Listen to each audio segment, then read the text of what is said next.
For this project, you're going to need some fabric of your choice. You can buy them in fabric quarters or get an eighth of a yard.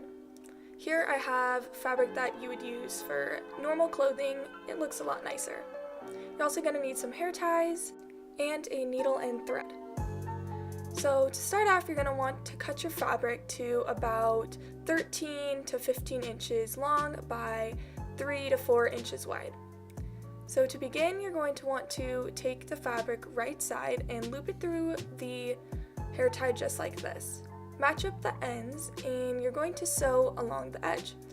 Normally I would use a sewing machine because it's so much easier, but since this is a beginner-friendly project, you can do it by hand. Just a simple normal running stitch is all you're going to need to do, up and down and through the fabric all the way around until you reach the very end. Although a sewing machine is going to be a little bit more durable, this works just as well. So once you get to the very end, you're going to want to make a few knots to keep the fabric from unraveling.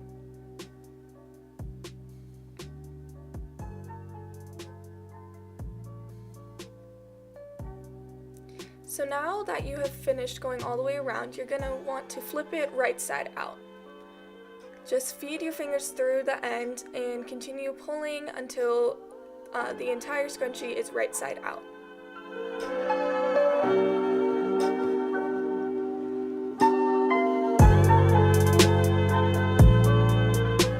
So now, once you reach the end, you're going to want to flip it so that the seams are on the inside.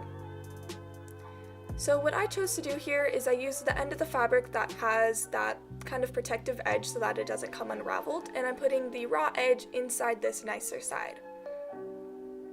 Once you have it all nice and laid flat, you're going to want to take your needle and thread and sew up this seam. This isn't the most technical type of sewing that you would do. Normally you do kind of like a blind stitch going around, but you can kind of just cross over here. It looks fine, you can't really see the seam. If you use a matching thread, it's not going to be noticeable and it'll still keep in place. Once you reach the end, go ahead and tie a knot. And now your scrunchie is finished.